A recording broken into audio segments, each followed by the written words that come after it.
पाकिस्तान के खिलाफ जहर उगलते हैं, भाई जहर नहीं उगलते, सच बोलते हैं। आपको जहर लगता है क्योंकि आप साफ पानी में रहने के आदी नहीं रही है।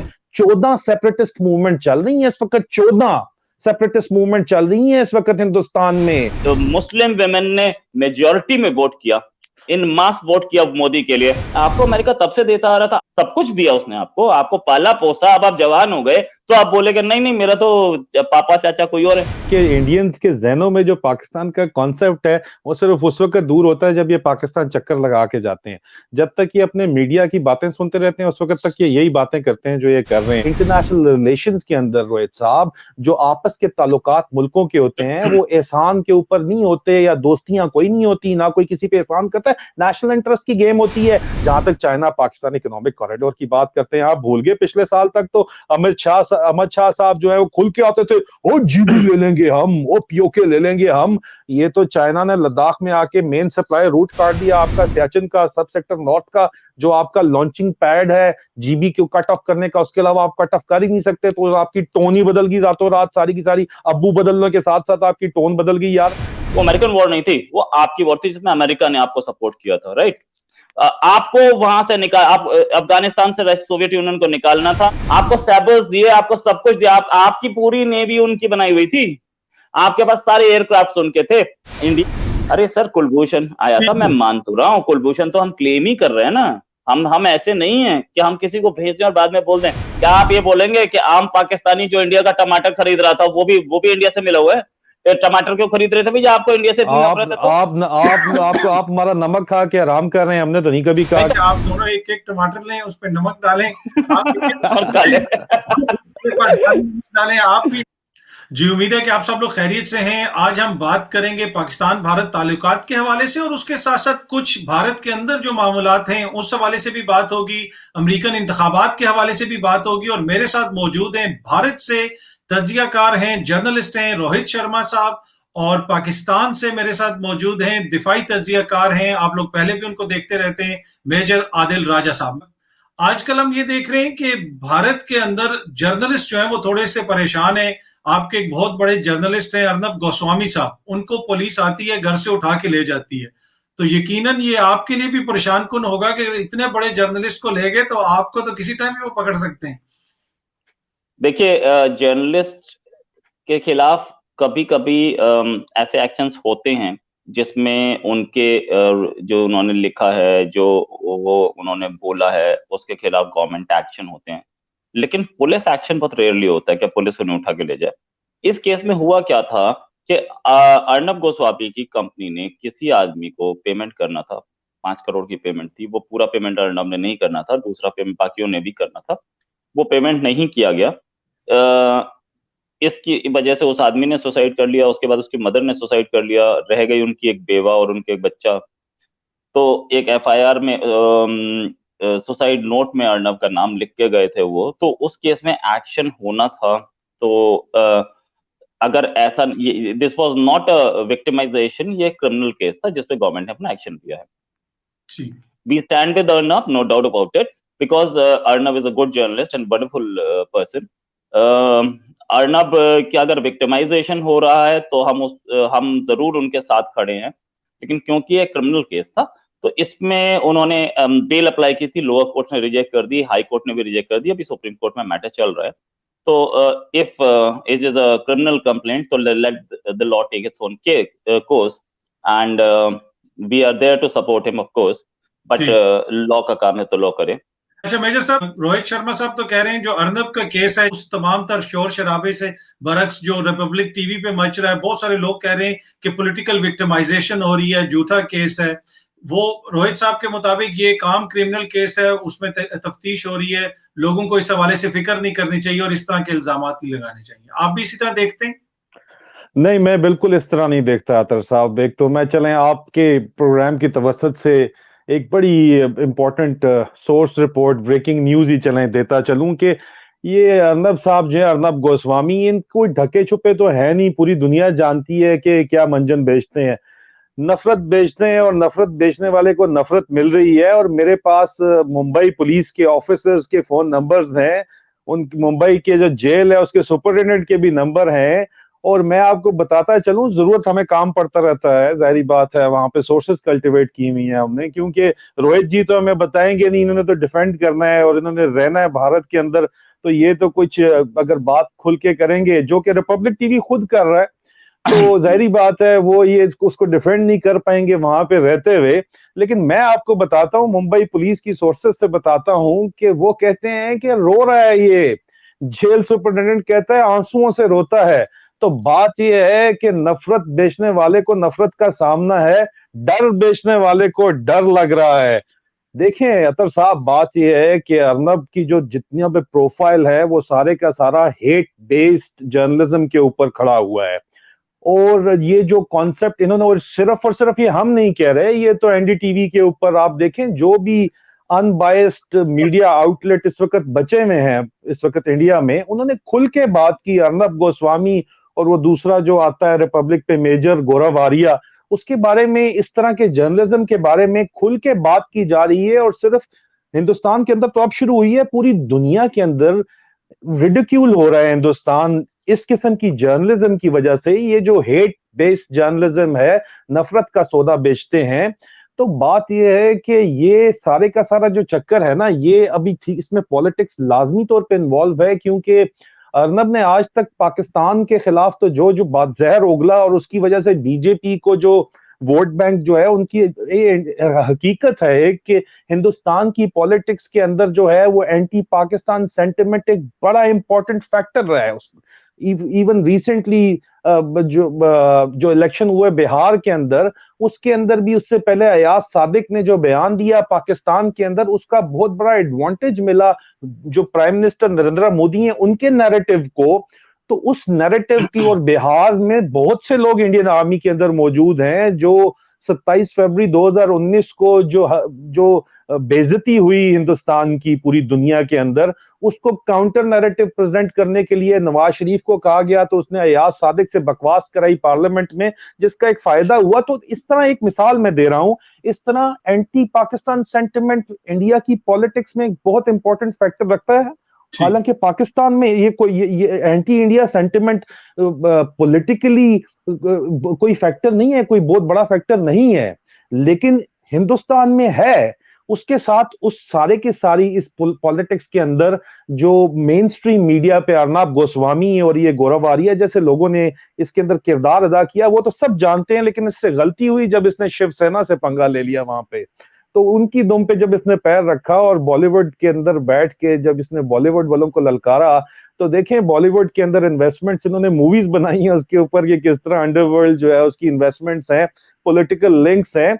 तो he messed with the wrong people, और पाकिस्तानियों से तो चलें ये नफरत का सौदा बेच के बच रहा था, लेकिन इसने he messed with the wrong people in India.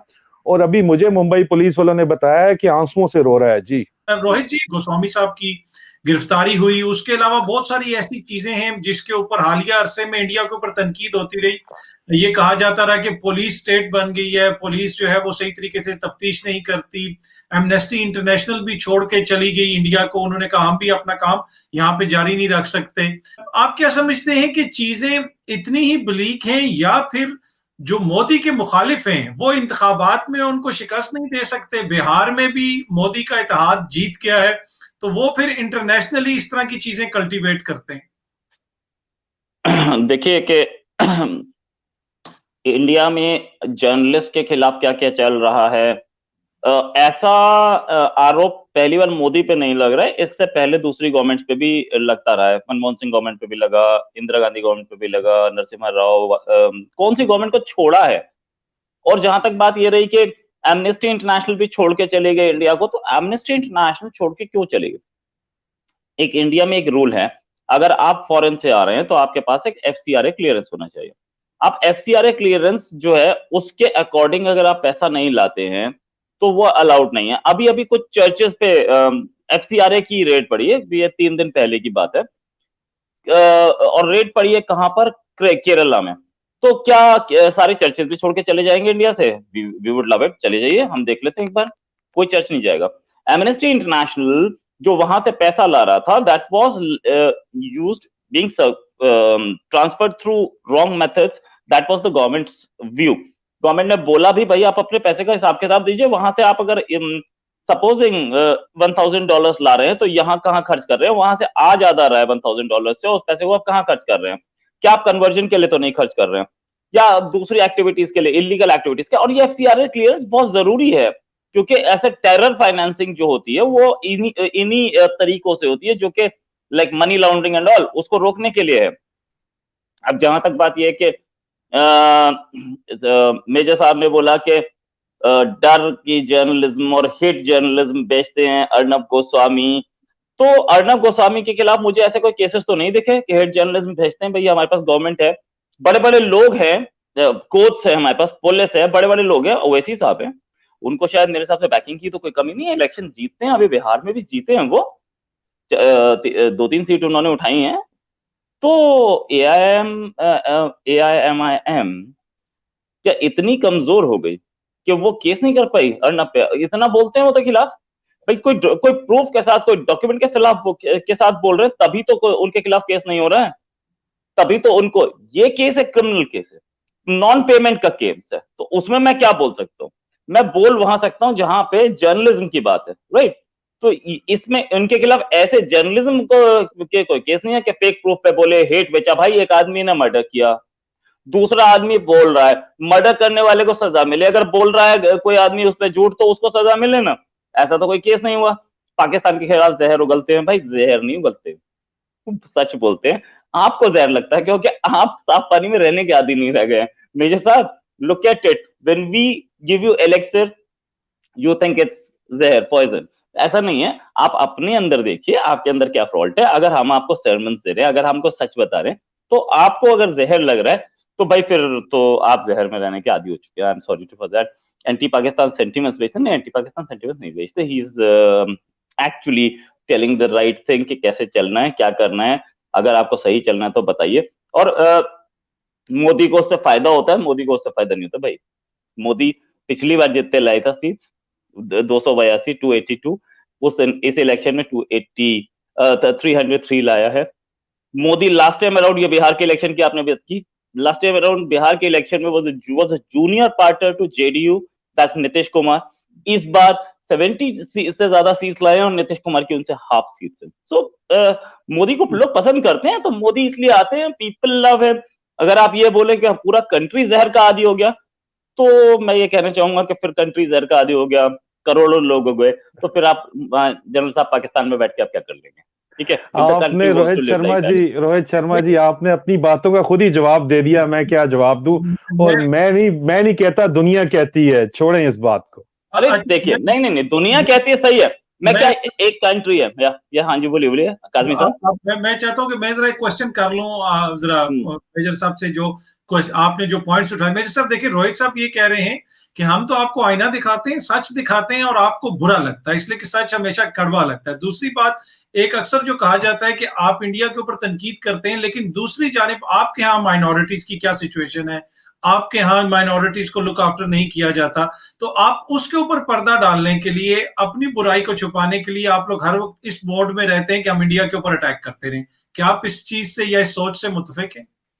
देखें अदर साहब, मैं तो माइनॉरिटीज की आप बात करते हैं तो हिंदू माइनॉरिटी, जब मोदी ने बेसिकली तो जो मोदी हिंदुत्वा फाशिज्म के कॉन्सेप्ट के ऊपर इस वक्त उन्होंने जितनी भी उनकी पॉपुलैरिटी है इंडिया के अंदर, वो हिंदुत्वा फाशिज्म के ऊपर बेस्ड करती है, और ये पूरी दुनिया इस पे बात कर रही है। छोड़ें पाकिस्तान के मीडिया को, मैं वेस्टर्न मीडिया की बात करता हूँ। वेस्टर्न मीडिया इसके ऊपर खुल के बात कर रहा है, तमाम लीडिंग आउटलेट्स भी और छोटे मोटे भी, सब ये तो इनकी हकीकत खुल चुकी है।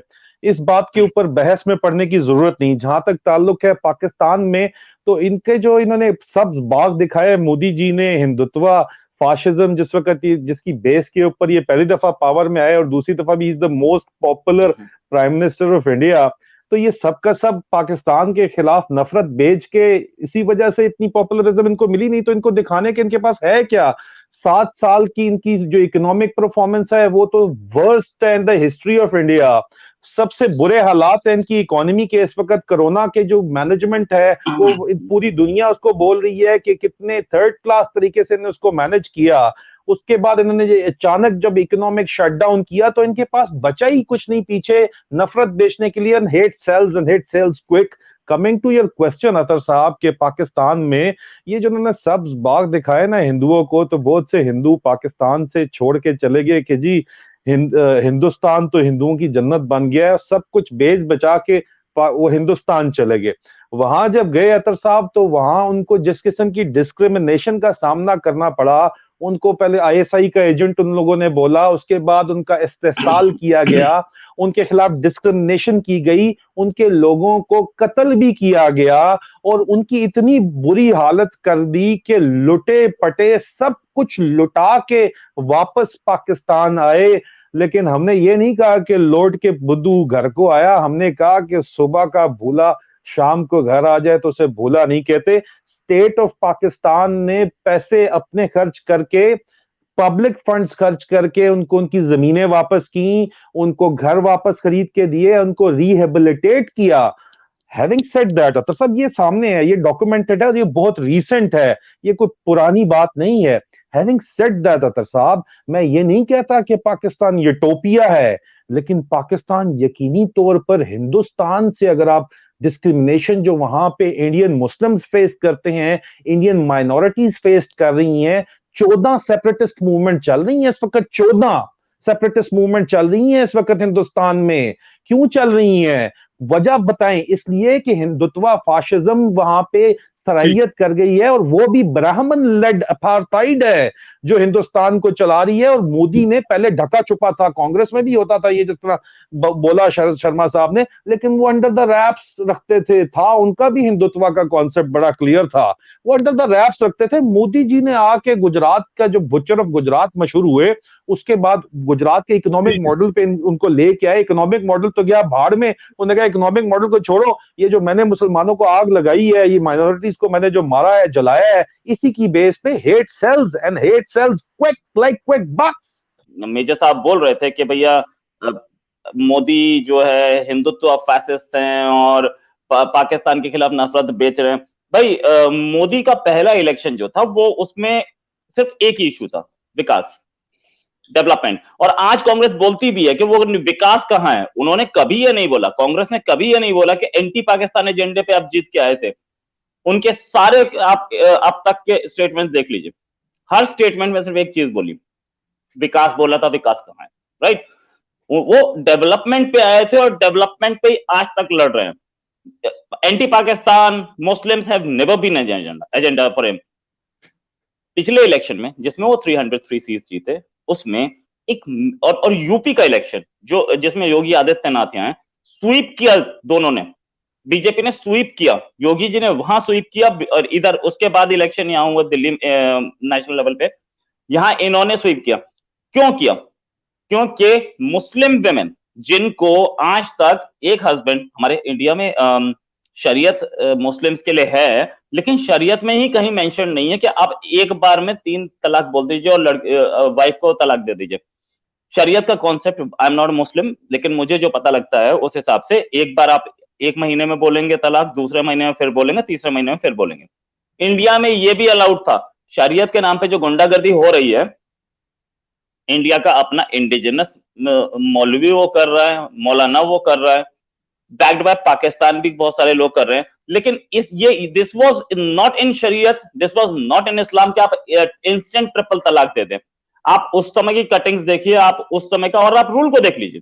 रूल में भी यही बोला गया, हम इंस्टेंट ट्रिपल तलाक को बैन कर रहे हैं। लेकिन पाकिस्तानी मीडिया ने, वहां मेजर साहब के बड़े सारे दोस्त जो हैं, वो बोलते रहे इंडिया ने ट्रिपल तलाक बैन कर दिया और इंडिया मुस्लिम्स के खिलाफ है। वो देख करके उसकी क्लिपिंग्स इंडिया में वायरल हुई। भाई हेट नहीं बेच रहे हैं। और ये चीज इंडियन मुस्लिम को समझ में आई कि हाँ, ये जो बोल रहे हैं सही है, पाकिस्तानी प्रोपेगेंडा गलत है। मुस्लिम वेमेन ने मेजॉरिटी में वोट किया, इन मास वोट किया मोदी के लिए पिछले इलेक्शंस में, और आप देखिए उसका रिजल्ट्स क्या है। ठीक है, तो दिस इज कोरोना मैनेजमेंट बोल रहे थे कि मोदी का कोरोना मैनेजमेंट फेल हो गई। भाई एक ऑर्गेनाइजेशन है WHO, वर्ल्ड हेल्थ ऑर्गेनाइजेशन, उसने 3 बार तारीफ की। अगर पाकिस्तान उसका मेंबर नहीं है या उसके प्रेस कॉन्फ्रेंस नहीं सुनता है तो फिर उसमें फिर तो मैं कुछ नहीं कर पाऊंगा। मेजर साहब प्लीज देखिए उसको मैं आपको भेजता हूँ, वो नहीं तो नहीं, ज्यादा तारीफ डब्ल्यूएचओ की। ने सर, आप ठीक कह रहे हैं, लेकिन हम मेंबर भी हैं और डब्ल्यूएचओ ने तारीफ की है और कहा है कि Pakistan as a model state है कोरोना की मैनेजमेंट में। वो अतर साहब को पता है अच्छे तरीके से, ये डब्ल्यूएचओ या के तो हेड ने इंडिया बोला है। की पीसी भी सुन, सर इंडिया की पीसी तो सुन लेते, इंडिया के लिए भी तो बड़ी तारीफ की थी उसने, आप पाकिस्तान की बात ही नहीं कर रहा था मैं। हाँ, अब जहां तक बात है हेट सेल्स क्विकली, ये बात तो सही है, हेट सेल्स क्विकली। आप वहां पर अगर एक बार नाराए तकबीर बोलते हैं पाकिस्तान के किसी गांव में, तो 10 लड़के सामने आ जाते हैं, 1-1 लाख देते हैं और वो अपना बॉर्डर क्रॉस करके यहाँ कहीं ब्लास्ट कर देते हैं नहीं और नहीं 3 लोगों अतर, को मार ये देते हैं, रोहित है ना? भाई नहीं, ये इसको आप बेकिसान, मत, आपको जिस बात की गरियाजान, समझ नहीं है उसको किस दरमियान बात में की मत समझ लाएं। नहीं है? नारा अच्छा तकबीर का अच्छा, मुझे मतलब बता। है God is great, God is great, yes, it is बिल्कुल अ सही। रिलीजियस, नहीं इट नहीं इज नहीं अ नहीं, रिलीजियस गॉड इज, स्लोगन। हाँ जी। बिल्कुल गॉड इज ग्रेट, ये अल्लाह मैं भी अकबर। मानता हूँ। हाँ। हाँ बिल्कुल सही, गॉड इज ग्रेट, अल्लाह अकबर, ये मैंने बचपन से सुना है, आप मुझे पहली बार नहीं समझा रहे हैं, समझे? हम्म। लेकिन यही नारा नहीं लगाते क्या आप उनके सामने, जो आपके टेररिस्ट हैं, उसने नहीं लगाया था, जो फ्रांस में जिसने गर्दन काटी थी, क्या छपा है अखबारों में? अच्छा तो रोहित वो जी, रिलीजियस स्लोगन इसमें सही नहीं था, सुनिए। देखिए, टू बी ऑनेस्ट मेरी कोशिश होती है हम ज्यादा रिलीजियस नहीं, मौजूआत पे, ना ही मैं कोई इतना बड़ा रिलीजियस स्कॉलर हूँ, ना ही आप दोनों जो है रिलीजियस स्कॉलर हैं। तो पर इसमें सिर्फ मैं इतना सा एक कमेंट दूंगा कि देखें, जो लोग लोगों की लिंचिंग करते हैं जय श्री राम का नारा लगा के, बिल्कुल सही, क्या दैट इज क्या रॉन्ग। नहीं, क्या राम जी की ये तालीमात हैं कि लोगों को मारो? राम ने तो कभी भी नहीं कहा, बिल्कुल, वो तो प्यार इसी और पे आ रहा हूँ, करते। तो ये लोगों हाँ। की इसी पे इंडिविजुअल आ रहा हूँ हैं, उसके लिए और हम इसी तरह फ्रांस सर, में जो इसी हुआ पे, वो गलत हुआ, बिल्कुल सही। गलत हुआ फ्रांस में। हाँ हाँ, हम उसको अब इंडोर्स नहीं कर रहे, हम उसको इंडोर्स नहीं कर रहे, लेकिन रोहित जी, ये जो इंटरनेशनल आइडियोलॉजिकल मर्सनरीज हैं, जो इस्लाम को यूज करके जो मर्सनरीज बने हैं, आईसिस जो खासतौर पे बनी है, उसको इंडिया यूज कर रहा है। आपके अजीत एक मिनट डोवाल साहब, सर, सुने ना, सुने, इराक में उनसे मिले जाके, उनको उठा के अफगानिस्तान लेके आए और अफगानिस्तान में अपने इंटरेस्ट की जंग तालिबान के खिलाफ करा रहे हैं। ये बॉम्बिंग लेटेस्ट जो उनके बच्चों के हॉस्पिटल्स में हुई, चिल्ड्रन हॉस्पिटल में, वो भी आईएसआई के ने कराई। अभी एक वहां पे एक लूजली बाउंड अलायंस बनाया है, रॉ और एनडीएस का नेक्सस है। मैं इस पे बड़ी डिटेल बातचीत कर चुका हूं, गूगल कर लीजिएगा, आपको पता चलेगा। ये एक अलग टॉपिक है, किसी दिन इस पे बैठ के बहस कर लेंगे कि कौन यूज कर रहा है इस्लामिक एक्सट्रीमिज्म को। इस पे हम हाँ एक बात करेंगे कि इसी यही मौजूद रख लेंगे, जो हमारे रीजन की सिक्योरिटी है, specially with in the context of this foreign policy की एक रिपोर्ट भी आई थी। काजमी साहब, अगर आप अपना कंक्लूड करें बात, तो फिर मैं मेजर साहब से अगला सवाल करूंगा। हाँ काजमी साहब, एक छोटा सा मैं जवाब देता जाऊंगा। जो इन्होंने बोला कि इंडिया यूज कर रहा है और जय श्री राम के नारे से लिंच कर दी जाती है, देखिए जय श्री राम का नारा लगा के लिंच किया गया, बहुत बहुत सही बात आपने सुनी, लेकिन इसके इस लिंचिंग के फेवर में, राइट, आपने एक भी प्रोटेस्ट देखा है? सारे हिंदूज ने अक्रॉस द वर्ल्ड एक चीज बोली कि lynching is not allowed, right? जहां तक कि आप इसकी पेरिस की बात करते हैं, उसने भी सेम किया, दोनों दोनों इक्वल है ना, उसके फेवर में कंट्रीज खड़े हो गए। अरे भाई उसके अगर नहीं नहीं नहीं, रोहित जी गलत गलत सर बात डू कर रहे नॉट हैं रोहित डिस्टर्ब, जी, उसके सर डू फेवर नॉट में नहीं। Disturb, Rohit ji, sir do not disturb, जो प्रेसिडेंट मैक्रोन ने जो state do not disturb sponsorship sir, की, इस्लामोफोबिया की, उसके सर लिए खड़े हुए हैं। सर बांग्लादेश में, पाकिस्तान में, पूरी दुनिया सर में पूरा गल्फ खड़ा हुआ है, बाइकआउट कर रहा है फ्रांस के प्रोडक्ट का। 10 बिलियन का लॉस हुआ है इस वक्त, 10 बिलियन यूएस डॉलर का। मैं क्यों हुआ है? आपको, क्योंकि जो स्टेट स्पॉन्सरशिप इस्लामोफोबिया की है, उसके खिलाफ खड़े हुए हैं लोग जी। जी जी, मैं आपके मैं पास आपको इसी का, रोहित जी को जरा खत्म कर दें। रोहित जी प्लीज आप करें। आप आपने बीच में बोल दिया, मैं इसी बात पे आ रहा था कि असलियत क्या है। देखिए जो जिन्होंने लिंचिंग की, वो भी ऐसे सोच के नहीं आया था कि हम लिंचिंग करेंगे, उनको कुछ दिखा और उन्होंने तब लिंचिंग की, ठीक है? अगर आप अखलाक की बात करें तो उसके उसके फ्रिज में कुछ मीट पड़ा मिला था, जो कि बताया गया था कि ये काऊ मीट है। तो आप अगर अगर मोहम्मद साहब के कार्टून्स गलत हैं, वो मैं मानता हूं गलत हैं, अगर किसी रिलीजन में ये गलत है तो आप उसके रिलीजन की इज्जत करनी चाहिए। सेम चीज यहां भी हो रही थी कि भाई गाय की हिंदू पूजा करते हैं और उसको काट के खाया जा रहा है, दोनों के दोनों ब्लास्फेमी है। अगर दोनों ब्लास्फेमी हैं तो पाकिस्तान के लोगों ने बोला कि हम गाय खाएंगे, हमारा राइट है, कोई रिलीजन हमें नहीं बता सकता, तो ये भी ब्लास्फेमी है, इसके खिलाफ भी कोई प्रोटेस्ट नहीं है। ये मैक्रोन ने जो बोला था उसके बराबर बनता है, इसके खिलाफ भी कोई हिंदू ने प्रोटेस्ट नहीं किया। नाउ लुक एट इट, एक ब्लास्फेमी जिसको कोई सपोर्ट नहीं कर रहा है, ना हिंदू सपोर्ट कर रहे हैं, ना हिंदू की गवर्नमेंट सपोर्ट कर रहे हैं, एक ब्लास्फेमी जिसको सब बोल रहे हैं कि गलत था कार्टून दिखाना, लेकिन उसके बाद लिंचिंग हुई, दोनों में हुई। उसके बाद जो रिएक्शन आया, जब सरकार ने बोला कि भाई आप, मैक्रोन ने बोला सेम इज इक्वेटेड टू कि हम गाय खा सकते हैं, राइट। तो उसके बाद हिंदूज का ऐसा रिएक्शन नहीं था जैसा सारे मुस्लिम कंट्रीज का था और मुस्लिम्स का था। There are two same situation जहां पे रिएक्शंस अलग अलग थे। आपको सिचुएशन संभालनी आनी चाहिए थी, राइट। दूसरी चीज, 14 सेपरेटिस्ट मूवमेंट्स, ही जस्ट सेड, अपने he topic just said, I'm coming back. I'm coming back. He said 14 separatist movements in India. Sir, how many are there in your country? Balochistan, है ना, और FATF, सॉरी, वो क्या नाम है उसका, NWFP, क्या नहीं है वहां पे? क्या सर कहाँ बता, किसे क्या बात कर, नहीं सर, नहीं, वो परेशान नहीं है लोग, वो सेपरेट, वो अलग कंट्री भले ही ना बनाना चाहते हो, लेकिन आपसे नाराज नहीं है।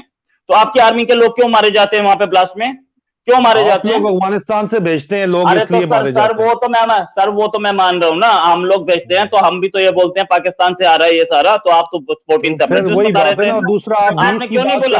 India is the biggest exporter of beef in the world. आप क्या रीजन के अंदर सबसे बड़ा एक्सपोर्ट तो आप कर रहे हैं। आपकी इतनी बड़ी डायकोटमी, और वो जो मार दिया जिसको गोश्त देख के, वो तो बाद में मटन निकला यार। छोड़े इस बहस के ऊपर, हम नहीं पढ़ते। अतर भाई आप अगली बात करें। नहीं, India is the biggest exporter of beef. India ने पहले ही स्टैंड दिया है कि जो आदमी जो खाना चाहता है, मोदी सरकार ने बोला, मोदी गवर्नमेंट ने, कि जो आदमी जो खाना चाहता है खा सकता है, हम किसी को रोकेंगे नहीं, राइट। तो India is exporter of beef because of our secularism, और आप ऐसा कुछ नहीं बोल पाए।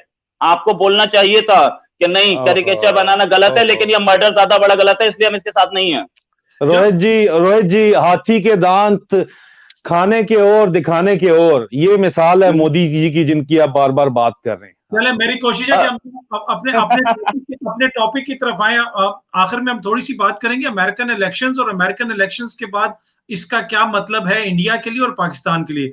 मेजर साहब, आप लोग से मुराद, जब मैं आप लोग कहता हूं पाकिस्तान, मैं भी उसी में शुमार होता हूं। पाकिस्तान के अंदर ट्रंप साहब के हारने के हवाले से एक तरह से थोड़ी सी खुशी नजर आई। कुछ लोग ये कह रहे हैं कि ट्रंप इंडिया के ज्यादा करीब थे, और जो डेमोक्रेट्स हैं वो कश्मीर की भी बात करते हैं। कमला हैरिस ने भी कश्मीर की बात की माजी में, जो बाइडेन भी कश्मीर की बात करते रहे माजी में। लेकिन प्रॉब्लम इस वक्त ये है कि कल भी जो अमेरिकन एम्बेसी है इस्लामाबाद के अंदर, उसने रीट्वीट किया। एहसन इकबाल साहब जो मुस्लिम लीग नून के लीडर हैं, उन्होंने पाकिस्तान की गवर्नमेंट के खिलाफ एक ट्वीट की। उनकी बड़ी हद तक आमेज किस्म की ट्वीट थी। अमेरिकन एम्बेसी ने वो रीट्वीट की। बाद में जब प्रेशर पड़ा तो उनको डिलीट करनी पड़ी और माफी मांगना पड़ी। तो आपके तो मुल्क में इस हद तक जो है वो अमेरिकन इंटरफेयर कर रहे हैं कि वो आपकी हुकूमत के खिलाफ ट्वीट्स को इस्लामाबाद के अंदर बैठ के, एम्बेसी के अंदर बैठ के रीट्वीट कर रहे हैं। देखें, यही तो मैं कह रहा हूं आपको अतर साहब, इतने दिनों से आपके पिछले प्रोग्रामों में और अपने में काउंटर स्ट्राइक के ऊपर भी और अपने ट्विटर फीड के ऊपर भी, सोल्जर स्पीक के नाम से, यही तो हम बात कर रहे हैं कि ये जितनी भी प्राइम मिनिस्टर इमरान खान के खिलाफ जो गठजोड़ चल रही है, साजिश चल रही है पीडीएम की, जिसमें नवाज शरीफ साहब को लंदन से इंडियन एम्बेसी जो है वो फीड कर रही है और इंडियन मीडिया की फुल सपोर्ट है। ये फॉरेन पावर्स हैं, और जारी बात है इंडो यूएस स्ट्रेटेजिक अलायंस है, और उनको ये सूट ही नहीं करता कि जो पाकिस्तान चाइना, मेरा आर्टिकल छपा इसके ऊपर जो है द नेशन के अंदर, वो आप गूगल करें, मेजर आदिल राजा के आर्टिकल्स में आपको मिल जाएगा। हमारे जो ताल्लुकात चाइना से अभी तक पार्टनरशिप के हैं, हमारे ताल्लुकात अभी तक फ्रेंडशिप के हैं, but they are moving towards an alliance. और इसके ऊपर मैंने आर्टिकल लिखा बड़ा डिटेल का। और ये पाकिस्तान आर्मी चीफ की मुलाकात हुई कल, जो नए इनकमिंग चाइनीज एम्बेसडर हैं, Nong Rong, his excellency Nong Rong is the, इनका first ever posting as a diplomat है। Is basically an economist, China Communist Party के। आज तक किसी भी मुल्क के अंदर ये मतलब किसी भी एज ए एम्बेसडर पोस्ट नहीं हुए। तो ये एक एजेंडा के साथ आए हैं कि पाकिस्तान और चाइना का जो इस वक्त पार्टनरशिप है उसको अलायंस में कन्वर्ट करने के लिए आए हैं। और 2021 तक जो चाइना पाकिस्तान इकोनॉमिक कॉरिडोर है उसको फाइनलाइज करने में आए हैं। और हमारे दुश्मनों का ये ख्याल है कि अगर 2021 के आखिर तक चाइना पाकिस्तान इकोनॉमिक कॉरिडोर को ब्लॉक ना किया गया, रोका ना गया, तो ये इरिवर्सिबल हो जाएगा। और इसके साथ ही जो पाकिस्तान की जियोपॉलिटिकल इंपॉर्टेंस है ग्लोबली, वो मैनीफोल्ड हो जाएगी। और ये प्रवीण स्वामी साहब ने कल इसके ऊपर ट्वीट की, मैंने उसको रीट्वीट किया। इसके अलावा ये तो इंडिया में लोगों को पता है ना, तो चाइना पाकिस्तान इकोनॉमिक कॉरिडोर को रोकने के लिए हमारे दुश्मन जो कि हिंदुस्तान है और उनका स्ट्रेटेजिक अलायंस यूएसए, क्योंकि चाइना के साथ वो कंपटीशन में है, ग्लोबल सुपर पावर कंपटीशन है, वो किसी सूरत नहीं चाहते कि ये प्रोजेक्ट आगे बढ़े। और सिर्फ इस वजह से ये इस वक्त नून लीग, ये गद्दार लीग जिसको हम पाकिस्तान में बोलते हैं, उसको भी सपोर्ट कर रहे हैं। फिर भी उनको डिलीट करना पड़ा अतर साहब। तो ये तो हम कब का कह रहे हैं कि ये बाहर से बैरून है। और अतर साहब दूसरी बात जो आपने कहा कि ट्रंप की हार के ऊपर लोग जो हैं वो खुश हैं, असल में ये बात नहीं है। बहुत से लोग जो हैं वो ट्रंप को इस नजरिए से देख रहे थे कि ट्रंप चले जिस किस्म का भी आदमी था, वो जिस तरह का भी बेवकूफ था, जो भी उसके प्रॉब्लम्स थे, लेकिन उसने कोई नई जंग नहीं शुरू की दुनिया के अंदर। तो वो उसको पॉजिटिव पॉइंट से ट्रंप को देख रहे थे। और ट्रंप के हारने के ऊपर कोई खुशी नहीं है। हाँ, US establishment was supporting Trump, supporting Joe Biden and Harris campaign. और for the first time in the history of US जो है वो White House was not part of the US establishment, and US establishment was working against President Trump. And at the end US establishment जीत गई और उन्होंने जितवा दिया अपना candidate. जी, ये तो सामने है, इसके ऊपर भी मैंने बड़ी डिटेल के अंदर लिखा है जी। ठीक। अच्छा रोहित शर्मा साहब, अब हमने माजी में ये देखा, माजी करीब में ये देखा कि ऑब्वियसली प्रेसिडेंट ट्रंप साहब की एक तरह से पर्सनल रिलेशनशिप हमें नजर आई मोदी जी के साथ। ताल्लुकात बड़े अच्छे थे, जिसकी वजह से ऑब्वियसली दोनों मुल्कों के दरमियान ताल्लुकात में भी इजाफा हुआ, चाहे वो दिफाई ताल्लुकात हों, डिफेंस की नई डील्स हुई, नए मुआहदे हुए। उसके बाद अब हुआ ये है कि ट्रंप इलेक्शन हार गए हैं। अब मोदी इतने करीब थे ट्रंप एडमिनिस्ट्रेशन के लिए, क्या उनके लिए मुश्किल होगा उसके अंदर से बाहर निकलना, डेमोक्रेट्स के साथ एक नई रिलेशनशिप बनाना, या फिर आप समझते हैं कि स्मूथ ट्रांजिशन होगी? देखिए, जब रोनाल्ड रीगन अपनी 8 साल की प्रेसिडेंसी खत्म कर रहे थे, तो उनसे किसी ने पूछा कि sir what about the deficit you are leaving behind. तो उन्होंने जवाब दिया कि deficit is large enough to take care of itself. अब सिचुएशन ये है कि हमारे कर्जे बढ़ चुके हैं सारे कंट्रीज के, ठीक है।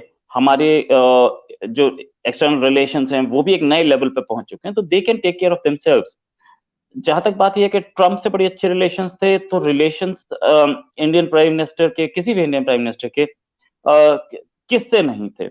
मनमोहन सिंह यहाँ पर इंडिया में बैठ करके मिशेल ओबामा को बोलते हैं कि मैडम आई एम सॉरी कि प्रेसिडेंट ओबामा आपको ताजमहल नहीं ले जा पाए, next time around we'll see to it that you are able to go there. ये एक ऑफिशियल उनकी स्टेटमेंट बोल रहा हूँ, मतलब एक उनकी उनकी जो स्पीच थी उसका पार्ट था।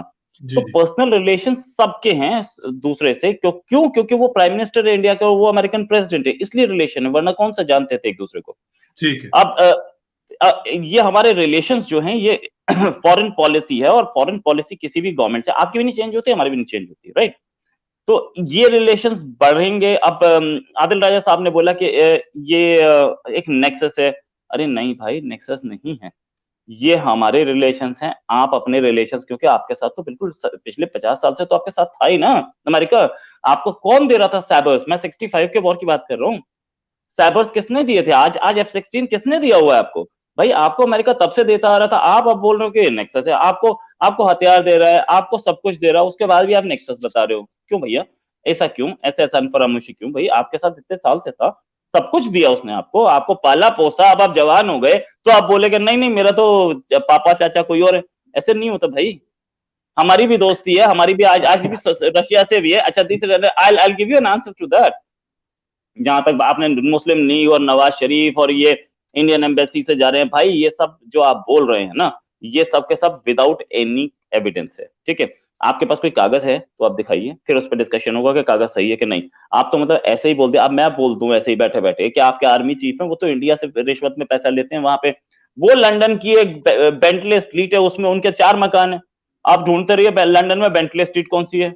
ऐसे बोलने से नहीं होता भाई। गिव अ प्रूफ, कॉन्क्रीट कोई डॉक्यूमेंट है। डॉक्यूमेंट नहीं हो तो पाकिस्तानी गवर्नमेंट को रिकॉर्डिंग दिखा दे। भाई नवाज शरीफ चल के तो नहीं जा रहे हैं ना वो उधर इंडियन एम्बेसी में, फोन पे बात कर रहे होंगे, रिकॉर्डिंग मिल सकती है उसकी आपके। जब आर्मी चीफ की चाइना जैसे अच्छे कंट्री में, बहुत दोस्त कंट्री में रिकॉर्डिंग हो गई, तो दूसरे कंट्रीज में नहीं हो सकती? आपकी एजेंसीज क्या कर रही है वहां पे? जहां तक बात है Pakistan will increase many fold, इसलिए हम सीपीसी रोकना चाह रहे हैं। भाई सीपीसी रोकना चाह रहे होते ना तो बहुत पहले शुरू करते, Pakistan will increase many fold. आपको पता है डार्विन की एक थ्योरी है, डार्विन की थ्योरी है वो ये एवोल्यूशन पे, उसमें उसने कहीं नहीं लिखा कि आप चूहे को अगर 10 साल तक लगातार बेस्ट खाना खिलाइए तो वो हाथी के बराबर हो जाएगा। भाई पाकिस्तान इकोनॉमी इतनी छोटी है कि आप उसको कितना 5 गुना भी फोल्ड कर लीजिए तब भी इंडियन इकोनॉमी हाथी है, उसके बराबर नहीं आ पाएगी वो। तो that's why we are saying कि नहीं ठीक है आप इंक्रीज कीजिए, हमने कब मना किया आपको इंक्रीज करने के लिए। हाँ, आप डेवलप कीजिए, आप डेवलप होंगे तो बच्चों को पढ़ाएंगे, वो आतंकवादी टेररिस्ट नहीं बनेंगे। हम तो ये चाहते हैं, हम तो आपकी तालीम में काम करना चाहते हैं। आप तो पता नहीं क्यों हमसे, हम आपको किताब दे रहे हैं, आप बंदूक दे रहे हो हमें।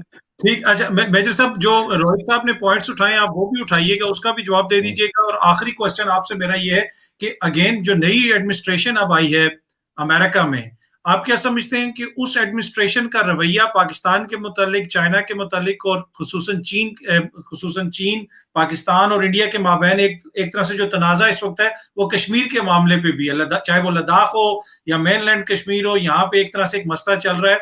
और माजी में जो बाइडन और कमाला हैरिस इस हवाले से कमाला हैरिस साहिबा बात कर चुके, तो आप क्या समझते हैं कि चीजें थोड़ी सी डिफरेंट होंगी कश्मीर को सामने रखते हुए? देखिए अतर साहब, पहले तो मैं बता दूं कि इतना जोर का मैं हंस क्यों रहा था। मैं रोहित शर्मा जी की बातों पे हंस रहा था। ये बातें जो जो ये कर रहे थे उन पे हंसी हमें इसलिए आती है क्योंकि हमें हकीकत पता है जो इनके इंडियंस के जहनों में जो पाकिस्तान का कॉन्सेप्ट है वो सिर्फ उस वक्त दूर होता है जब ये पाकिस्तान चक्कर लगा के जाते हैं। जब तक ये अपने मीडिया की बातें सुनते रहते हैं उस वक्त तक ये यही बातें करते हैं जो ये कर रहे हैं। जब तक ये पाकिस्तान आए, आप कहीं लाहौर इस्लामाबाद चक्कर लगा लें रोहित जी, आपकी बातचीत ही बदल जाएगी। जो जो चक्कर लगा के गया उनकी बातचीत बदल गई। क्यों? क्योंकि उन्होंने अपनी आंखों से देखा कि यार हमें तो जो ये पढ़ाया जा रहा था ये तो बिल्कुल उससे 180 ऑपोजिट है यहाँ पे मामला। तो वो आप जब चक्कर लगाएंगे तो रोहित जी आपको पता चलेगा। बाकी जब तक आप सुन नहीं रहे, अब मेरी बात सुने, अब जब तक आप नहीं लगाएंगे ना तो आप इसी किस्म की बातें करेंगे और हमें हंसते ही हमें कह के ही हमारे आएंगे। अच्छा, दूसरी बात, ये हाउडी मोदी जो है ये किसने करवाया? इलेक्शन कैंपेनिंग किसने करवाई वहां पे यूएस की? हाउडी मोदी इलेक्शन का कहाँ था यार? ओहो भाई, वहां पे पूरा गुजरात का गुजराती आपने भर दिया। तो वो howdy Modi was for Modi not for Trump. ओहो छोड़े ना, छोड़े, अभी रहने दें ये बातें। ये तो अभी ये तो देखे ना, वो अभी आप लोगों ने अबू बदल दिया है रातों रात। अभी अबू आपने बदल लिया है तो हम क्या करें? अभी अबू बदल के आप लोग बातें करते हैं, अभी हम क्या करें? क्यों? आप लोगों का पुराना तरीका है, आप लोगों का पुराना तरीका है। मैं इस पे इलामा इकबाल ने लिखा, इलामा इकबाल ने बड़ी जबरदस्त बात लिखी थी कि दिल्ली जो वो काबुल गए तो उन्होंने एक नज़म लिखी थी बड़ी जबरदस्त इसके ऊपर। उन्होंने कहा था कि यहाँ की फिजा में बड़ा मजा है, सांस लेने में बड़ी आसानी है क्योंकि इनका कोई और बाप नहीं है, ये खुद ही जो भी है खुद हैं। यहाँ पे यूरोप की हवा नहीं आई हुई। हालांकि दिल्ली में, वो दिल्ली से आए थे, इस वक्त हिंदुस्तान था, इंडिया था, तो इंडिया से वो अफगानिस्तान गवर्नमेंट के विजिट जो है नादिर शाह ने उनको बुलाया था, इसलिए वो अफगानिस्तान के ऊपर गए थे। आज मैंने उसके ऊपर ट्वीट की है लेटेस्ट, उस एक आर्टिकल छपा ट्रिब्यून के अंदर, तो वो मैंने शेयर किया, तो वो बड़ा जबरदस्त था। उसके अंदर ये लिखा हुआ था। और दिल्ली के बारे में कहते हैं कि दिल्ली में जो है वहां उन्होंने कई बाप बनाए हुए। इसी तरह आपका नया अबू आया, आप पिछला अबू भूल गए, इसको छोड़े। मैं बात कर रहा हूं कि आपने कहा कि वो इन्होंने हमें सेबर दिए। देखें जनाब, हमने इनको कोल्ड वॉर जितवा के दी, हमने इनको जो इन्होंने यूएस और कोल्ड वॉर जीता अगर अमेरिका, सीआईए और आईएसआई का ऑपरेशन था जिसकी वजह से तालिबान भी क्रिएट हुए, यहाँ पे एक्सट्रीमिज्म आया इस रीजन के अंदर। देखें वो इन लोगों को अगर ये वो कम्युनिस्ट की जो जंग थी, जो कोल्ड वॉर थी, इसलिए इन्होंने हमें सपोर्ट किया। ये कोई इन्होंने इस हमारे ऊपर एहसान नहीं किया। और नेशनल इंटरनेशनल रिलेशंस में एक स्टूडेंट हूं, इंटरनेशनल रिलेशन का, मेरी तमाम क्वालिफिकेशन उसके अंदर है। इंटरनेशनल रिलेशंस के अंदर रोहित साहब, जो आपस के ताल्लुकात मुल्कों के होते हैं वो एहसान के ऊपर नहीं होते, या दोस्तियां कोई नहीं होती, ना कोई किसी पे एहसान करता है। नेशनल इंटरेस्ट की गेम होती है। यूएसए का नेशनल इंटरेस्ट था कि यूएसएसआर के खिलाफ, कम्युनिज्म के खिलाफ हम उनकी फ्रंटलाइन स्टेट बने। हमने वो किरदार अदा किया जिसकी वजह से हमारा जो है अब डिफेंस मजबूत हुआ। और एक तरफ से हिंदुस्तान जो है वो हमारे ऊपर अटैक करा था, तो हमारी मजबूरी थी। इन्होंने हमें जो कुछ भी दिया आज दिन तक, इंक्लूडिंग दीज F-16, ये इन्होंने हमें कम्युनिज्म के खिलाफ जंग लड़ने के लिए दिए थे। लेकिन हमारी ये दरमियान में तदबीर थी ये हमारा स्ट्रेटेजिक सेंस था कि हमने अपनी आर्मी बिल्डअप कर ली, हिंदुस्तान के खिलाफ अपना दिफा मजबूत कर लिया। जहां तक चाइना पाकिस्तान इकोनॉमिक कॉरिडोर की बात करते हैं, आप भूल गए पिछले साल तक तो अमित शाह साहब जो है वो खुल के आते थे, ओ जीबी ले लेंगे हम, ओ पीओके ले लेंगे हम। ये तो चाइना ने लद्दाख में आके मेन सप्लाई रूट काट दिया आपका, सियाचिन का, सब सेक्टर नॉर्थ का जो आपका लॉन्चिंग पैड है जीबी को कट ऑफ करने का, उसके अलावा आप कट ऑफ कर ही नहीं सकते। तो आपकी टोन ही बदल गई रातों रात, सारी की सारी अब्बू बदलने के साथ साथ आपकी टोन बदल गई यार। तो मुझे ये मत बताएं कि आप लोग सीपैक नहीं रोकना चाहते। और ये जो रोहित साहब आप बातें कर रहे हैं कि इकोनॉमी छोटी है और हम नहीं चाहते सीपैक को, आप जो मर्जी करें, ओ भाई पूरी दुनिया इस बात को जानती है।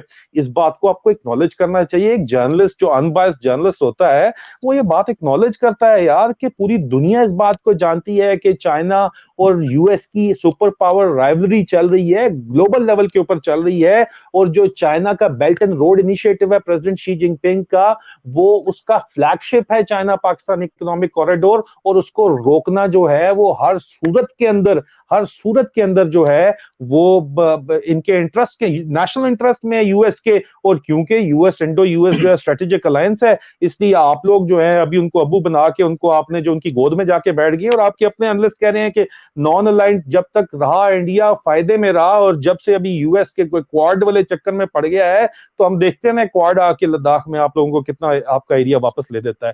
चले देखते हैं अमेरिका आप लोगों के लिए क्या कर देता है, आगे पता चल जाएगा। और आखिर में अतर साहब जो आपका सवाल था कि जो रिलेशनशिप है यूएस, वो क्या जो चेंज ऑफ गवर्नमेंट वहां पे आ रही है आइंदा दिनों में, वो किस तरह की होगी। तो अतर साहब जो यूएस एडमिनिस्ट्रेशन है वो प्रेसिडेंट ट्रंप इसके ऊपर बहुत खुल के कहते थे कि मेरे खिलाफ इसलिए है कि ये मिलिट्री इंडस्ट्रियल कॉम्प्लेक्स चलाना चाहते हैं जो कि चलता है नई जंगों से। तो व्हाट वी आर फोरसीइंग है कि ये नई जंगें जो हैं ये शुरू की जाएंगी एग्रेसिवली चाइना के खिलाफ। ये जो क्वाड है इसको मजीद एक्टिवेट किया जाएगा, इंडिया को ऑन बोर्ड करके ऑस्ट्रेलिया, जापान और इनके जो रीजनल अलाइज हैं, ये मलाका स्ट्रेट के अंदर इनकी $1 ट्रिलियन इन्वेस्टमेंट्स हैं, ये वहां पे चाइना को ब्लॉक करेंगे। और चाइना के पास फिर चाइना पाकिस्तान इकोनॉमिक कॉरिडोर एक ही रास्ता बचेगा वार्म वाटर्स की एक्सेस का, और उसको फिर कैंसिल करने के लिए सीपेक जो है वो भी प्राइमरी टारगेट जरूर होगा। लेकिन at the same time Afghanistan में जो इनकी मौजूदगी है ट्रुप्स की, उसमें पाकिस्तान का रोल क्रिटिकल है। पाकिस्तान की सपोर्ट के बगैर वहां पे सेफ्टी जो है यूएस ट्रुप्स की वो गारंटीड नहीं है। जो एब्रप्ट विड्रॉल है मेरे ख्याल में वो नहीं होगा अभी। ये लॉन्ग टर्म इनकी कमिटमेंट अफगानिस्तान में रहेगी क्योंकि वो सेंट्रल एशिया का जो है वो डोर है, ये अपना इंटरेस्ट वहां रखना चाहेंगे। इसके अलावा हमारा एक फंक्शनल रिलेशनशिप अतर साहब मौजूद है यूएस एस्टेब्लिशमेंट के साथ, हमारी एस्टेब्लिशमेंट का एक बड़ा ही, और इसकी एक हिस्ट्री है। और आपको पता है इंस्टीट्यूशंस की इंस्टीट्यूशनल मेमोरी होती है, तो ये हमारी इंस्टीट्यूशनल मेमोरी है। पिछले 70 साल से हमारी एक वर्किंग केमिस्ट्री है, एक वर्किंग रिलेशनशिप है यूएस एस्टेब्लिशमेंट के साथ। तो इतना खास हमें फर्क पड़ना नहीं है। लेकिन जो चाइना पाकिस्तान इकोनॉमिक कॉरिडोर को टारगेट किया जा रहा है उसमें इंटेंसिटी मजीद आएगी। टेररिज्म रिलेटेड जो इंसिडेंट्स हैं उसमें इंटेंसिटी मजीद आएगी 2021 के एंड तक। ये जो हाइब्रिड वॉरफेयर लड़ी जा रही है इसमें भी इंटेंसिटी आएगी, और हमने पहले भी इनको डिफीट किया है और हम अब भी इनको डिफीट करेंगे। रोहित साहब, आपसे भी मेरा आखिरी क्वेश्चन, अगर मेजर साहब के किसी बात का जवाब देना चाहें तो वो भी आप जरूर दीजिएगा, क्वेश्चन भी मेरा ले लें। अब जो नई एडमिनिस्ट्रेशन वहां पे आ रही है, इसलिए कि अभी तो एक तरह से तो वहां पे लीगल केस शुरू हो जाएगा, और प्रेसिडेंट ट्रंप तो अभी तक अपनी शिकस्त तस्लीम ही नहीं कर रहे। लेकिन जो मुतबक्का नई लीडरशिप है, जो बाइडेन है, कमाला हारिस साहबा हैं, कमाला हारिस जो हैं वो इंडियन नजाद है, उनकी वालदा इंडिया से थी। तो एक तरह से थोड़ी बहुत एक्साइटमेंट भी इंडिया में है कि जी कमाला हारिस जो है वो इंडिया से उनका ताल्लुक है, उनकी फैमिली रूट्स इंडिया के अंदर है, तो ऑब्वियसली वो एक अहम किरदार अदा कर सकती हैं। लेकिन दूसरी जानिब माजी में कमाला हारिस मोदी हुकूमत की पॉलिसीज को तनकीद का भी निशाना बनाती रही। जब आपके फॉरेन मिनिस्टर अमेरिका में थे तो वहां पे भी उन्होंने तनकीद का निशाना बनाया। और उसके साथ साथ इंडिया के वो जिस इलाके से हैं तमिलनाडु से, वहां पे तो मोदी को एक सीट भी नहीं मिली, मोदी जी की जमात वहां पे इलेक्शन भी नहीं जीत सकी। तो और क्या कश्मीर पे भी अतर साहब पूछिएगा, कश्मीर वाला भी कमाला हारिस ने कश्मीर के ऊपर भी पॉलिसी स्टेटमेंट दी हुई है जी। तो बिल्कुल वो कश्मीर पे उसी वजह से उन्होंने क्रिटिसिज्म किया था, ह्यूमन राइट्स और कश्मीर की वजह से। तो अब क्या आप समझते हैं कि इस उनके आने से इंडिया और अमेरिका के जो ताल्लुकात हैं और इंडिया और पाकिस्तान के जो ताल्लुकात हैं, खुसूसन कश्मीर को सामने रखते हुए, कोई पॉलिसी उसमें हम शिफ्ट देखेंगे अमेरिका के अंदर, या नहीं चीजें इसी तरह चलती रहेंगी? देखिए, कमला हैरिस और मोदी में एक सिमिलैरिटी और है। कमला हैरिस की मदर इंडिया से थी, लेकिन कमला हैरिस अपने आप को इंडियन एसोसिएट नहीं करती हैं। इंडिया भले ही कोशिश करता रहे कि वो एसोसिएट करें, she doesn't associate herself with India. Father was a Jamaican. तो और वो बचपन से वहीं से पली बड़ी हैं, वहीं पैदा हुई हैं, वहीं पली बड़ी हैं, तो उनका अपनी एक आइडेंटिटी है, ठीक है, कहीं से होगी रूट्स, तो रूट्स ऐसी सबकी बहुत सारी हैं। कमला हैरिस जो नाम ही है कमला, कमला मीन्स लोटस, और मोदी की जो इलेक्शन सिंबल है वो भी लोटस ही है, कहते हैं कमल फूल है। तो दोनों के दोनों एक एसोसिएशन रखते हैं। अब जहां तक बात रही कि आगे क्या होने वाला है, तो कमला हैरिस नहीं, जो बाइडेन भी अपने स्टेटमेंट्स देते रहे हैं, लेकिन अभी तक वो जो बोल रहे थे वो अभी कुर्सी पे नहीं बैठे हैं। एक बार वो ओथ पे आके अंडर आ जाएं, उसके बाद उन्हें जो ऑफिशियल्स हैं वो उन्हें एक हैंड ओवर दिया जाता है। जब एक कंट्री हैंड ओवर होता है तो पिछला प्रेसिडेंट वो अगले वाले को आकर के 6 घंटे की ब्रीफिंग हो सकती है, 10 घंटे की ब्रीफिंग हो सकती है, और हो सकता है 2-3 दिन ब्रीफिंग हो, आके बताता है कि हमारे न्यूक्लियर वेपन्स ऐसे हैं, हमारे चाइना से रिलेशन ये हैं, हमारे अमेरिका से रिलेशन ये हैं, आपको कोई क्वेश्चन पूछना है तो पूछ लीजिए। इसी इसी ब्रीफिंग के बारे में जॉर्ज बुश के लिए बोला गया था। जॉर्ज बुश जो सन है, जॉर्ज वॉकर बुश, उनके प्रीवियस प्रेसिडेंट क्लिंटन ने बोला था कि ब्रीफिंग में मैं बता रहा था कि अमेरिका का सबसे बड़ा एनिमी ओसामा बिन लादेन है। तो उन्होंने बोला, बुश ने, कि अच्छा ठीक है, नेक्स्ट टॉपिक। तो he was not interested in talking about Osama bin Laden. तो ऐसी ब्रीफिंग्स अभी होंगी। जब ब्रीफिंग्स होंगी तो उन्हें बताया जाएगा कि हमारे चाइना से रिलेशन से, इंडिया से क्या और पाकिस्तान से क्या है। क्योंकि दूसरा भी इनकम्बेंट जो है administration, not only the president, incumbent administration is also under N oath. तो वो पब्लिक में नहीं बोल सकते और वो किसी और को नहीं बता सकते, वो अगले वाले को आफ्टर ओथ बताएंगे। तो उसके बाद देखिएगा इनकी पॉलिसी कैसे चेंज होती है, इनकी जबान कैसे चेंज होती है, क्योंकि इंटरनेशनल लेवल पे वो पॉलिसीज इतनी स्पीड से नहीं चेंज होती। पर्सनालिटीज, अगर मैं अगर बन जाऊं चाइना का फॉरेन मिनिस्टर, तो क्या मैं पाकिस्तान को नफरत करना शुरू करा दूं? नहीं हो सकता ना, मुझे वो उसकी ओथ में हूंगा, मैं उस कंट्री की फेवर्स मानने पड़ेंगे मुझे। जहां तक बात ये हुई कि अब्बू चेंज कर दिया, तो अब्बू सर, मैं आपको बताऊं, आपने बोला था कि अफगानिस्तान में we supported the war in American war. वो अमेरिकन वॉर नहीं थी, वो आपकी वॉर थी जिसमें अमेरिका ने आपको सपोर्ट किया था, राइट? आपको वहां से निकाल, आप अफगानिस्तान से सोवियत यूनियन को निकालना था। सोवियत यूनियन आपको डर था सोवियत यूनियन पाकिस्तान में घुसाएगा, तब अमेरिका ने सपोर्ट किया था। और आपने बोला भी हम लोगों ने ना कोल्ड वॉर जितवा दी। वो इंडिया में एक बहुत पुराना ना किस्सा है कि एक गली मोहल्ले का नेता बोल रहा था कि इंडिया की किस्मत बड़ी खराब है। पहले गांधी जी मर गए, फिर नेहरू जी मर गए, फिर लाल बहादुर शास्त्री मर गए, और आजकल मेरी तबीयत भी थोड़ी खराब रहती है, तो आप ऐसी बात क्यों कर रहे हैं? कोल्ड वॉर आपने जितवाई। कोल्ड वॉर लड़वाने के लिए इतने सारे यूरोपियन कंट्रीज साथ थे और दूसरे कंट्रीज साथ लड़ रहे थे, बड़े बड़े, मतलब एक क्लैश ऑफ टाइटन्स था। आप क्लेम कर रहे हैं हमने जितवा दी। भाई कोल्ड वॉर के तो वेटिकन तक की सपोर्ट ली उन्होंने, जीते वो खुद है। अब जहां तक बात है कि भाई ये हमने अब्बू चेंज कर दिया, भाई आप पहले अमेरिका के साथ थे, अब चाइना के पास चले गए, क्लियरली अब्बू चेंज हुआ ना, तो इंडिया को क्यों ब्लेम कर रहे हैं भाई? अब चाइना में एक नया प्रेसिडेंट आएगा, अब्बू फिर चेंज होगा। आप ये क्यों सोच रहे भाई? हमारे पास, हमने एक बंदे को दोस्त बनाया है, अमेरिका को। अब्बू कभी बुराई नहीं करते, दोस्त बुराई करते हैं। आप देखिए कितनी बुराई कर रहा है हमारी। अब्बू नहीं करता, दोस्त है हमारा, ठीक है, दोस्त है, चेंज हुआ उसका, उसका एक रहनुमा चेंज हुआ, ठीक है, कोई प्रॉब्लम नहीं, हमारी दोस्ती भाई, हम किसी को अब्बू नहीं मानते। आपने खुद बोला अभी इस पिछले, अब जब आपने बोला था कि इंडिया नॉन अलाइंड था, भाई इंडिया, जब आपने अगर तरक्की करनी थी तो सोवियत अमेरिकन ब्लॉक में जाने की क्या जरूरत थी आपको? आप भी इंडिया की तरह नॉन अलाइंड रह के करते ना। आपको सैबर्स दिए, आपको सब कुछ दिया, आपकी पूरी नेवी उनकी बनाई हुई थी, आपके पास सारे एयरक्राफ्ट उनके थे। इंडिया ने किया, नॉन अलाइंड रहा, ना सोवियत यूनियन ना अमेरिका, और इंडिया ने तरक्की नहीं की। इंडिया ने बड़ी तरक्की की, और बहुत उससे पहले इंडिया ने मिसाइल्स बना लिए थे। कोल्ड वॉर खत्म होने से पहले मिसाइल्स, कोल्ड वॉर खत्म होने से पहले हम लोग स्पेस में थे आपसे, कोल्ड वॉर खत्म होने से पहले हम आपसे बेटर काम कर रहे थे साइंस एंड टेक्नोलॉजी में, हर चीज में, राइट? तो डोंट थिंक कि हम लोग अब आप ही को रह सकते थे ना ऑनलाइन, हमने मना किया था क्या? आप तो अमेरिका, क्योंकि आपको बहुत कुछ चल रहा था। देन यहां से अफगानिस्तान में विड्रॉल, आपने बड़ी जियो स्ट्रेटेजिक बात की कि स्ट्रेट्स ऑफ मलाक्का में इंडिया है, $1 ट्रिलियन का कोई इन्वेस्टमेंट नहीं है। $1 ट्रिलियन बहुत बड़ी चीज होती है, इंडिया खुद इन्वेस्टमेंट ढूंढ रहा है, बोल रहे $1 ट्रिलियन का इन्वेस्टमेंट किया। इंडिया की नहीं मैं बात कर रहा था, यूएस की बात कर रहा था। यूएस की बात है, और स्ट्रेट्स ऑफ हाँ। मलाक्का में इंडिया भी इन्वॉल्व है, राइट। और इंडिया, जहां तक बात है, हमारी जियो स्ट्रेटेजी भाई, हमारे अंडमान निकोबार की एंड पड़ती है स्ट्रेट्स ऑफ मलाक्का। हम पेट्रोलिंग ना करें अपने एरिया की, हम तो करते हैं। अफगानिस्तान हमारा हजारों साल से उससे बिजनेस है, हम उससे पहले नजीबुल्लाह हमारा फेवरिंग था, आपके खिलाफ था। ऐसा क्यों होता है कि वहां डेमोक्रेटिक गवर्नमेंट आपके खिलाफ हो जाती है? भाई हमारा तो पीछे काशी कहाना बदे बेस भी है, हमारा उससे आगे भी, हमारा ईरान हमारे से बड़ी अच्छी दोस्ती थी, अब भी है, ठीक है। लेकिन ऐसा नहीं है, ईरान की से भी आपकी तो नहीं बनती, ईरान तो आपको चाणक्य क्लियरली पॉलिसी, ब्लेम कर चुका है। चाणक्य पॉलिसी। हाँ, तो इंडिया, ईरान तो आपको ब्लेम कर चुका है ना, ईरान आपको ब्लेम कर चुका है ना चाणक्य टेरर के लिए। पॉलिसी। अफगानिस्तान भी कर चुका है। चाणक्य पॉलिसी या दूसरी पॉलिसी, भाई एक बात बताइए, अब let's talk about the reality. क्या आप एक टेररिस्ट अटैक हुआ और उस पर आपको ब्लेम किया, तो क्या वो ब्लेम नहीं कर रहे हैं चाणक्य पॉलिसी? आपको ये पता होना चाहिए कि ब्लेम कर रहे हैं सब। और कुलभूषण भी चाइना, उधर से ही आया था। अरे सर कुलभूषण आया था, मैं मान तो रहा हूँ, कुलभूषण तो हम क्लेम ही कर रहे हैं ना, हम ऐसे नहीं है कि हम किसी को भेज दें और बाद में बोल दें।